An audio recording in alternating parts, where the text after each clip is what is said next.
नमस्कार दोस्तों।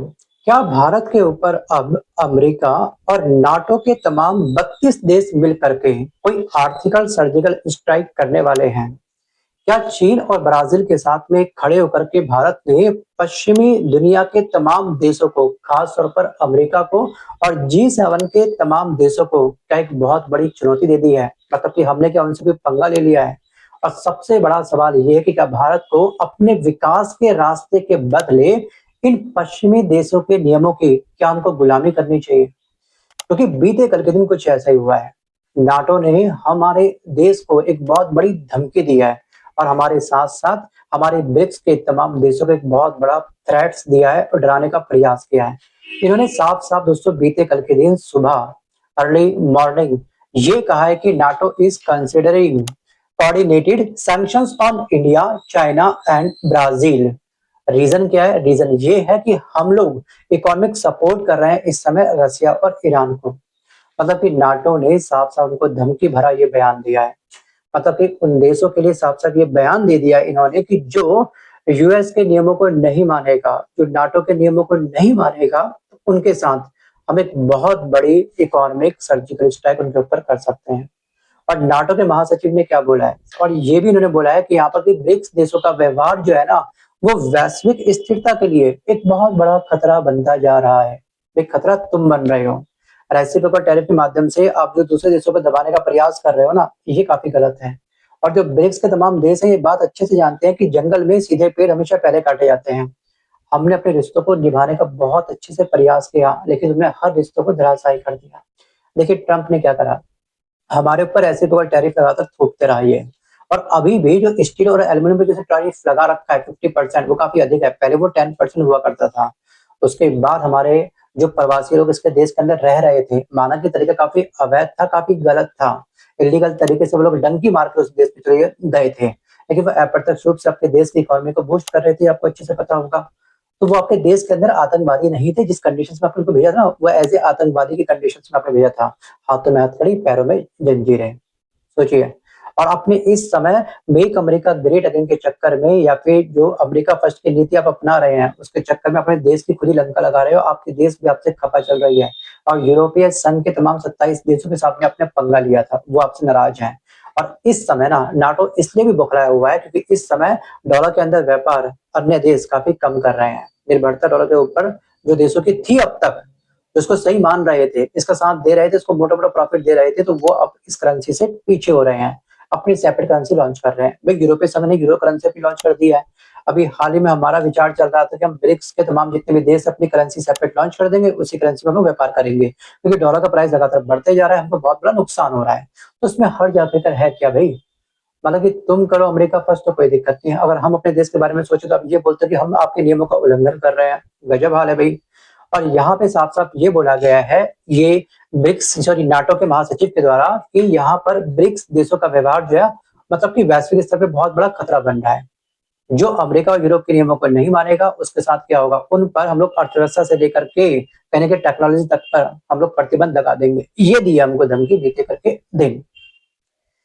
नाटो क्यों गुस्सा है? वजह इसके पास बहुत सारी है। वजह सबसे बड़ी वजह ये है कि भारत, चीन और ब्राजील ने अभी हाल ही में ब्रिक्स में 9 देशों को और शामिल किया है। उसके बाद में हमारी मिल करके जो जीडीपी होगी, जो हमारी पावर होगी, वो और भी अधिक मजबूत हो जाएगी। इसमें हमने अभी हाल ही में ईरान, सऊदी अरब और आपका यूएई, इथियोपिया को भी हमने क्या करा इसमें शामिल कर दिया है। मतलब कि अब ब्रिक्स का जो कुल जीडीपी जो करीब 30 कह सकते हैं कि 30 ट्रिलियन डॉलर जो हमारा जीडीपी पहुंच चुका है, ब्रिक्स देशों के तमाम देशों का मिल करके वो अब G7 के टक्कर में आ चुका है। ये इसको डर लग रहा है।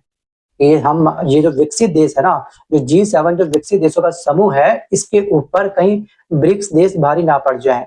इनका जो वैश्विक स्तर पर जो वर्चस्व है, वो कमजोर ना हो जाए। इनका दबदबा, इनका जो डर है अन्य देशों के ऊपर, उस पे बट्टा ना लग जाए, ये इनको डर लग रहा है। सही कहानी ये है। और यहाँ पे ना जो हमारे ब्रिक्स देश हैं, जो ब्रिक्स संगठन है हमारा, ब्रिक्स संगठन ने रूस से तेल खरीदना अब जारी कर दिया है। उसकी स्पीड हमने बढ़ा दी है। 2022 के मुकाबले हमारे भारत ने 2024 में रूस से 9 गुना ज्यादा तेल खरीदा है। बट यहाँ पे अमेरिका का कहना ये था कि आप तेल हमसे बाय करो। भाई काहे बाय करो भाई? आप ना एक हाथी हैं, हाथी के आप एक दाँत हैं अमेरिका ट्रम्प जी, क्योंकि आपके हाथी के दाँत दिखाने कुछ और होते हैं, खाने कुछ और होते हैं। वैसे हमारे पीएम मोदी जब अमेरिका जाते हैं, बड़े गले मिलते हैं, बड़े हाथ से हाथ मिलाते हैं, लेकिन आप हमारे पीठ पीछे खंजर घोंप देते हो, क्योंकि आप ना किसी के सगे नहीं हो। अभी हाल ही में आपने क्या करा, पाकिस्तान का जो मुनीर था, उसको इनवाइट करा आपने। ठीक है, इनवाइट करा, कोई दिक्कत नहीं है। आप हमारे दुश्मन के साथ अगर हाथ मिला रहे हो, गले मिल रहे हो उसके, उसको डिनर पे कर रहे हो, तो हम भी पागल नहीं है, दिमाग हम भी रखते हैं कहीं न कहीं। हम एक इतनी बड़ी इकॉनमी ऐसे नहीं बन चुके हैं चिड़िया-उड़ी खेल के, लूडो खेल करके। हम एक चौथी बड़ी सबसे बड़ी अर्थव्यवस्था बनने वाले हैं, मतलब कि एवरेज के हिसाब से हम लोग बन जाएँगे और बहुत ही जल्द हम लोग तीसरी सबसे बड़ी अर्थव्यवस्था बन जाएँगे। तो हमने ना फिलहाल चिड़िया-उड़ी नहीं खेला है, हमको भी पता है कि आपके दिमाग में क्या चल रहा है और आप किसी के सगे नहीं हो। ये अब तमाम देश वर्ल्ड के अंदर जो 195 कंट्रीज़ है उसमें से अधिकांश कंट्री को इस बात का आभास हो चुका है। ट्रम्प जी आपके देश के अंदर आपकी खुद की लंका लगी पड़ी है, आपकी जनता आपके खिलाफ सड़कों पर उतरी हुई है। अगर आप आज के डेट में चुनाव अपने देश का दोबारा करवा लो ना, अगर आपको पूरे वर्ल्ड की कंट्री का जो भी आपके वोटर्स होंगे आपके देश के अंदर, अगर उसका 10% भी आपको वोट मिल जाए ना तो गनीमत मानिएगा, गंगा नहा लीजिएगा इंडिया करके। आप अपने देश की नीति अपने हिसाब से चलाओ, हमको देश कैसे चलाना हमको मत सिखाओ। एक्चुअली यहाँ पे ना ब्राज़ील ने रूस के साथ में फर्टिलाइज़र इम्पोर्ट 60% इंक्रीज़ कर दिया, तब इसको मिर्ची लग गई है। और जो चीन है, रूस है, इसके सबसे बड़े ट्रेड पार्टनर के रूप में 2025 में $240 बिलियन का कारोबार कर चुका है। हम लोग आपस में इतना व्यापार कर चुके हैं और नाटो इसलिए क्या हो गया, तिलमिला चुका है, भन्ना चुका है, बिल्कुल भरा चुका है। अब बात करते हैं कि आखिरकार इंडिया ने आखिरकार क्या इसमें स्टेटमेंट जारी करी है। एक्चुअली मैं आपको यहाँ पे वीडियो की एक क्लिप अटैच करूँगा, उसको आप ध्यान से सुनिएगा कि इंडिया ने इस नाटक को क्या काउंटर किया है और ये काउंटर काफ़ी ज़बरदस्त है। शायद इसके बाद हो सकता है शायद ट्रम्प की आँखें खुल जाए, नाटो के महासचिव की आँखें खुल जाए, नाटो के तमाम जो 32 देश शामिल है वर्तमान समय में 32 देशों की आँखें खुल जाएँ। उस क्लिप को ध्यान से सुनिएगा, फिर मैं आता हूँ वापस टॉपिक की तरफ। We have seen reports on the subject and are closely following the developments. Let me reiterate, and I've said this in the past as well, securing energy needs of our people is understandably an overriding priority for us. In this endeavor, we are guided by what is there on offer in the markets, as also by the prevailing global circumstances. We would particularly caution against any double standards on the matter. बल्कि भारत ने साफ-साफ ये कह दिया है कि हम अपनी विदेश नीति किसी और के इशारों पर नहीं चलाएँगे। बस इस वीडियो में ना इन नेता को हुर्र और कर देना चाहिए था, इस ट्रम्प को, मज़ा आता। और भारत ना अब एक्चुअली सिर्फ अलाइन्ड मूवमेंट का हिस्सा नहीं है, बल्कि हम लोग मल्टी अलाइन्ड डिप्लोमेसी के एक बहुत बड़ा हिस्सा बन चुके हैं। हम कह सकते हैं कि इसका नेता हम लोग बन चुके हैं। लगातार हम लोग ग्रो कर रहे हैं। तो अलग बात है कि कुछ क्षेत्र में हमको अभी भी और भी अधिक फोकस करने की आवश्यकता है। खास तौर पर जो हमारे इंडिया के अंदर क्राइम है, वो और अधिक बढ़ता जा रहा है। महिलाओं के बारे में बात कर रहा हूँ। जो हमारा साइबर जो फ्रॉड है, उसकी संख्या भी लगातार बढ़ रही है। इस पे हमको फोकस करना पड़ेगा। किसानों की आत्महत्या लगातार बढ़ रही है। सबसे बड़ी बात ये है कि हमारे भारत देश के अंदर बेरोजगारी काफ़ी अधिक बढ़ रही है। जो हमारे भारत का युवा है, लगातार कहीं न कहीं अपने प्राणों का त्याग कर रहा है, वो भी गलत तरीके से। इस तमाम स्क्रीनशॉट को आप लोग देख लीजिएगा। अब वहीं पर मई लास्ट टू लास्ट मंथ 2025 में मोदी ने रूस, ईरान और ब्राजील के साथ में मिलकर के साउथ इकोनॉमिक कॉरिडोर लॉन्च किया था, आपको याद होगा। अब ये जो कॉरिडोर है, ये हमारे भारत को मध्य एशिया के साथ में जोड़ेगा। अब हम मध्य एशिया के तमाम देशों के साथ में आने वाले समय में एक बहुत बड़ा व्यापार स्थापित कर सकते हैं और जो हमारी डिपेंडेंसी है ना अमेरिका को लेकर के, वो क्या होगी, अब कमजोर हो जाएगी और होना बहुत जरूरी भी है। और भारत का दोस्तों आज का जो विदेशी मुद्रा भंडार है ना, वो 655 अरब डॉलर है और 2024 और 25 की जीडीपी जो हमारी ग्रोथ रेट रही है, वो रही है 6.8%।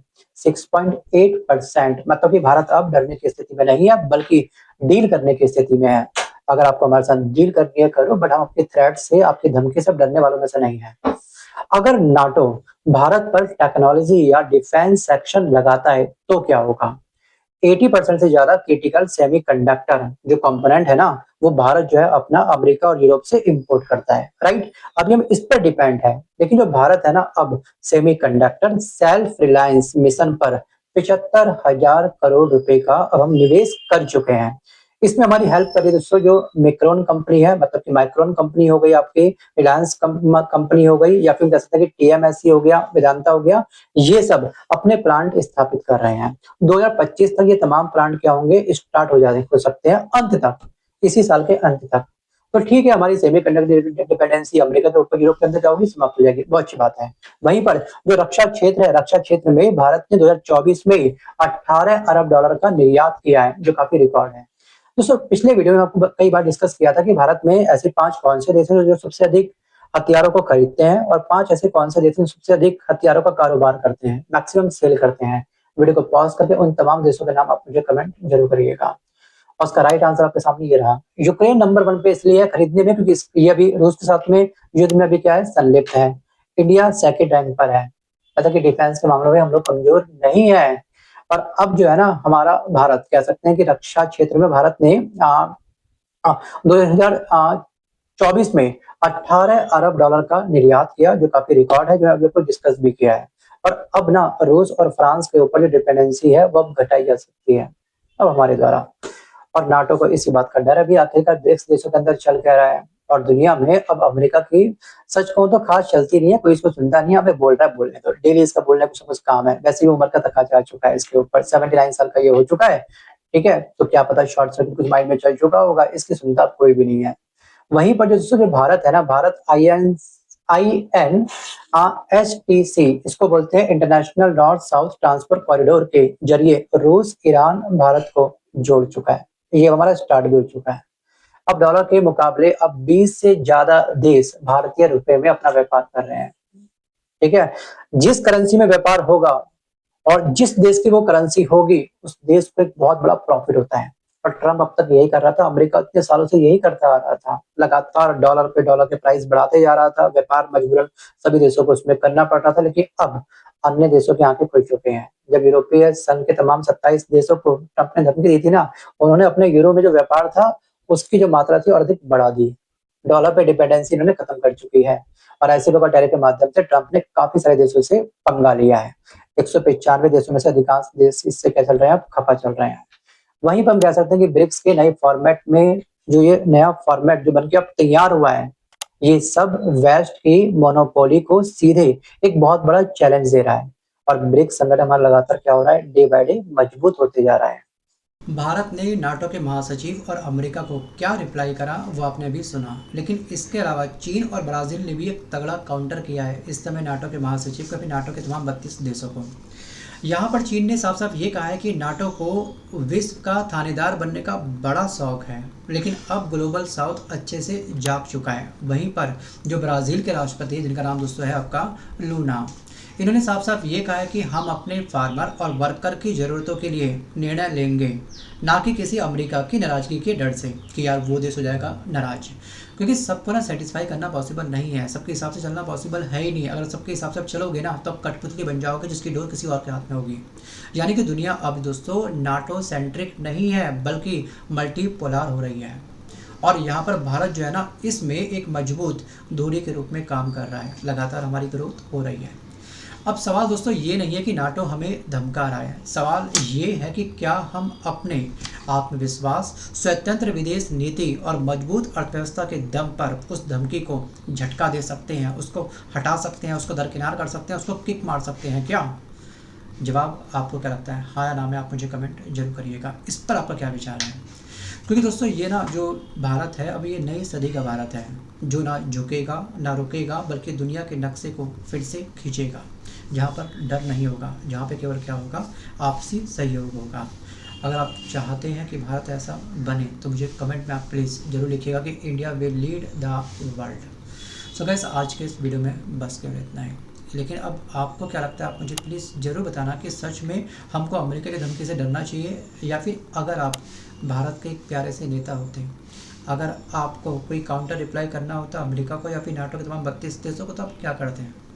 क्या उसको रिप्लाई करते हैं? अपने स्टेटमेंट आप क्या रखते हैं उन देशों के सामने? वो भी आप चाहो तो मुझे कमेंट कर सकते हैं। सो गाइस, आज के इस वीडियो में बस कर इतना ही। मिलता जुलते नए वीडियो के साथ, तब तक के लिए धन्यवाद।